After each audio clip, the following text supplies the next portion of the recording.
My phone rang on a Tuesday afternoon while I was studying for my psychology midterm. Dad's name flashed on the screen. I almost didn't answer. I never answer his calls anymore. But something made me pick up that day. "Hey, Mia," Dad said, his voice cheerful, like we talked every day instead of maybe twice a year. "Oh, hi, Dad," I said cautiously. "I have something exciting to ask you," he said, and I could hear the smile in his voice. "Rowena and I are having a vow renewal ceremony, a big one, and we'd love for you to be part of it. Maybe a bridesmaid?" My stomach dropped. My hand tightened around the phone. That's how this story starts, with my father asking me to celebrate the relationship that destroyed my mother.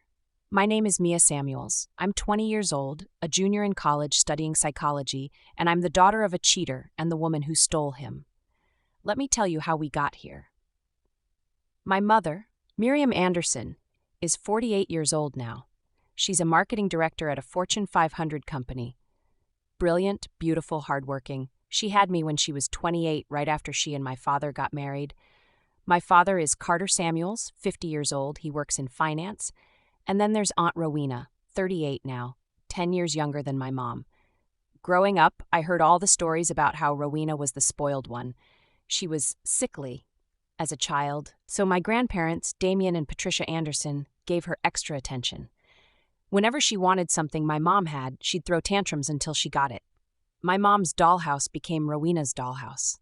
My mom's birthday trip to Disney became a family trip. My mom's college fund got split because Rowena decided she wanted to go to a private art school. The pattern was clear. Rowena wanted, Rowena got. My grandparents would replace what they asked my mom to give up, but the damage was done. My mom always came second. And then Rowena took the one thing that couldn't be replaced. My father. I was 16 when I found out about the affair. I came home early from school with a migraine and walked into my parents screaming at each other. My mother's voice, broken and raw, asking how long he'd been sleeping with her sister. My father's guilty silence that confirmed everything. I found my mother on the bathroom floor afterward, sobbing so hard she couldn't breathe. I'd never seen her like that. She was always the strong one, the capable one. And there she was, completely shattered, asking why she wasn't enough. The divorce was finalized within 6 months. Joint custody was established, and my hell began. Every other week, I had to stay at Dad's apartment with Rowena. She tried so hard to be my new mother, made my favorite foods, decorated a room for me in pink like I was 7 years old, bought expensive gifts. I returned every single gift, left them on the kitchen counter without a word. Every trip they planned, I canceled last minute with fake excuses about being sick or having projects due. I barely spoke to my father during those visits. One-word answers, cold politeness. I missed the dad he used to be, but I couldn't forgive what he'd done to my mother. The worst part was witnessing Rowena's cruelty to my mom. I saw them at the mall once, about a year after the divorce. Rowena made comments about how good my mom looked, asking if she'd lost weight. Weight my mom had lost because she'd been too depressed to eat. Rowena talked about redecorating their apartment, making it more theirs, twisting the knife with every word. My mom stood there trying to hold herself together while her sister gloated about stealing her husband. I told Rowena I'd rather sleep on the street than visit their apartment. My father flinched, but I meant it. My grandparents cut Rowena off completely. Grandpa Damien was a pastor at a large church, well respected in our community. When the scandal broke, his younger daughter having an affair with his older daughter's husband, it destroyed his reputation. He stepped down from the church out of shame, saying he'd failed his own family and had no business counseling others. The whole family fell apart. Cousins took sides. Aunts and uncles stopped speaking, all because Rowena couldn't keep her hands off her sister's husband. On my 18th birthday, I texted my father that I wasn't coming to his house anymore. I was legally an adult and I was staying with Mom. He tried to change my mind, even showed up at our house, but Mom supported my decision. For the next 2 years, he'd call and text occasionally. I'd respond with short excuses about being busy with school. I missed my dad, but I couldn't look at him without seeing my mother crying on that bathroom floor. So back to Tuesday afternoon. My father on the phone, asking me to be a bridesmaid. So, What do you think? Dad asked, still waiting for my answer. I took a deep breath. Why are you having a vow renewal? Rowena wants a real wedding. When we got married the first time, it was at the courthouse, just us and 2 witnesses. She wants something special, a celebration, he explained. A celebration of your affair, I asked. Mia, he said, warning in his voice. I'm just trying to understand, Dad. You want me to stand up there and smile while you renew vows to the woman you cheated on Mom with? I asked. It's been 4 years. Your mother has moved on. Don't you think it's time you did too? He asked. Moving on doesn't mean I have to celebrate you too, I said. I'm your father, he started. Yeah, you keep saying that, but you stopped acting like a father when you chose Rowena over our family, I said. The answer is no. I'm not being in your wedding. I ended the call before he could respond. I found Mom in the living room that evening, working on her laptop. Hey, honey, how was school? She asked, looking up with a smile. Dad called, I said, dropping my backpack. He's having a vow renewal ceremony with Rowena. Wants me to be a bridesmaid. Her smile faded. What did you say? I said no, obviously, I replied. She nodded. And how do you feel about that? Good. Annoyed that he asked, but good about saying no, I said. Are you going? She actually laughed. Absolutely not. I wasn't invited, and even if I was, I wouldn't go. I studied my mom. She really did look good. After the divorce, she'd thrown herself into therapy, into work, into self-improvement. She'd gotten a promotion 2 years ago, started working out, went on trips with friends, built a life that had nothing to do with my father. You know, you should really start dating again, I said. She gave me a look. We've had this conversation, Mia, and I'll keep having it until you listen. You're gorgeous, successful, funny. Any guy would be lucky to have you, I said. I'm not ready. I'm focused on my career right now, she said. It's been 4 years since the divorce, I pointed out, and when I'm ready, I'll know. But right now, I'm happy. I have my job, I have you, I have my friends. I don't need a man to complete me, she said. Fair enough, I said. You know, Mom said, when you're ready to move out, get your own place. I fully support that. Are you trying to get rid of me? I asked, mock offended. Never. I love having you here, she said. I just want to make sure you're not staying because you think I need you. I'm staying because I want to, I said honestly. I like living with you. Plus, college is 10 minutes away. Why would I pay for a dorm? She smiled. Love you, kid. Love you too, Mom, I said. Later that night, around 10 p.m., my phone rang again. Dad. I stared at it for a minute before answering. Hello? I said. Mia, I'm glad you picked up, he said. I wanted to talk more about the wedding. Dad, I already gave you my answer, I said. His voice changed, became firmer, more demanding. Mia, I'm your father. Whether you like it or not, you're my daughter, and you will attend this wedding, he said. It's time you started acting like family. My blood ran cold. Excuse me. You heard me. This is your father telling you, not asking, that you will be at this wedding, he said.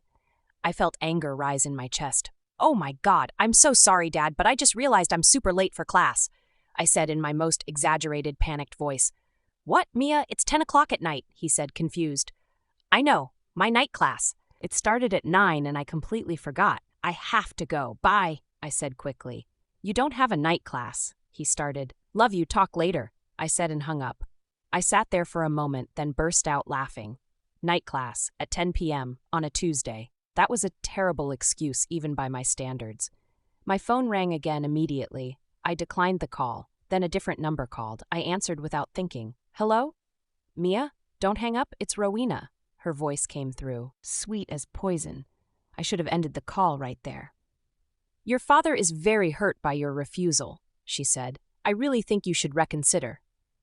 I'm not coming to your wedding, Rowena, I said flatly. Don't you think it's time to let go of the past? Your mother has moved on. Why can't you? She asked, and I could hear the edge creeping into her voice. My mother is a saint for moving on. I'm not, I said. You're being incredibly immature. You're 20 years old, not 16. Grow up, she said, her sweet mask slipping. And you slept with your sister's husband, so I'm not sure you get to lecture me on maturity, I said. Goodbye, Rowena. I hung up and blocked both numbers. The next morning, I told Mom about the calls over breakfast. He demanded you attend? She asked, her fork pausing halfway to her mouth. Yep, said I'm his daughter and I will be there whether I like it or not, I said, spreading peanut butter on my toast. Mom's jaw tightened. And what did you say? I told him I was late for my 10 p.m. night class, I said, trying to keep a straight face. Mom blinked. Your 10 p.m. night class? Yep, really exclusive. You wouldn't know about it, I said. Mom stared at me for a second, then burst out laughing. Mia, a night class at 10 p.m., she said between laughs. I panicked. It was the first thing that came to mind, I said, starting to laugh too. Oh, honey, that's terrible, she said, still laughing. I know. And then Rowena called, and I told her she slept with her sister's husband, so she doesn't get to lecture me on maturity, I said. Mom shook her head, smiling. Stand your ground, you're doing great. Over the next few days, the calls kept coming from different numbers. I blocked them all. Then emails started. Mia, please reconsider. Mia, I'm disappointed in your behavior. I deleted them all without responding. Finally, I got a text from my grandmother. Your father called asking us to convince you to attend his ceremony. We told him no. We support your decision. Love you. I smiled and texted back. Love you too. Thank you. Saturday morning, Mom and I were sitting on the living room floor, surrounded by travel brochures and laptops, planning a trip to Florida for my spring break. Okay, so we could do Miami for the beaches or Orlando for the theme parks, Mom said. Why not both? We have a whole week, I suggested. I like the way you think, she said, grinning. Then bang, bang, bang! Someone was pounding on our front door. Mom and I looked at each other, startled. Are we expecting anyone? I asked. No, she said, standing up. She looked through the peephole and her entire body stiffened. You've got to be kidding me, she muttered. She opened the door. Rowena pushed past her into the house like she owned the place. Dad followed, looking uncomfortable but determined. Get out of my house, Mom said immediately, her voice deadly calm. We just want to talk, Rowena said, looking around our living room. I don't care what you want. This is my property and you're trespassing. Leave before I call the police, Mom said. We want both of you at the wedding, Dad said. Mom actually laughed. You cannot be serious. Miriam, it's been 4 years, Rowena started. 4 years. 4 years since you slept with my husband, since you destroyed my family. Since you became dead to me, Mom said, her voice rising, and now you have the audacity to come into my home and demand I celebrate your relationship? I'm not demanding, Rowena tried. Yes, you are. That's what you do, Rowena. You demand. You take. You throw tantrums until you get what you want, Mom said. Well, not this time. I cut you out of my life 4 years ago. You're not my sister. Now get out before I call the cops. I pulled out my phone and started dialing 911. Holding it up so they could see. Rowena's face changed. The sweet mask fell away. You're still in love with Carter. I knew it. That's why you can't move on. You're jealous, she spat. Mom stared at her. In love with Carter? Are you insane? Then why are you still so angry? Rowena demanded. I'm not in love with him. I don't have feelings for him at all, Mom said calmly. What I have is self-respect. And that means I don't maintain relationships with people who betrayed me in the worst possible way. She turned to my father. And you, Carter, you should be ashamed of yourself coming here making demands. Go have your wedding. I'm sure it will be beautiful even without me there. It doesn't mean I'm bitter, it just means I don't care. And remember what I said 4 years ago? Both of you are dead to me, so leave, now. No family wants to attend, Rowena said, tears in her eyes now. Not your parents, not anyone. We're going to have an empty wedding. What did you expect? Mom asked. You destroyed a family. Actions have consequences, Rowena. At least Mia can attend. As my maid of honor, Rowena said, turning to me. I actually laughed. No, Dad stepped forward. Mia, I'm your father. Your father is getting married to the woman he loves, and you should... Stop, I said, holding up my hand. I have a question for you, Dad. He looked at me warily. Go ahead. What if I got married someday? Met a great guy, fell in love, had a baby together, everything's perfect, I started.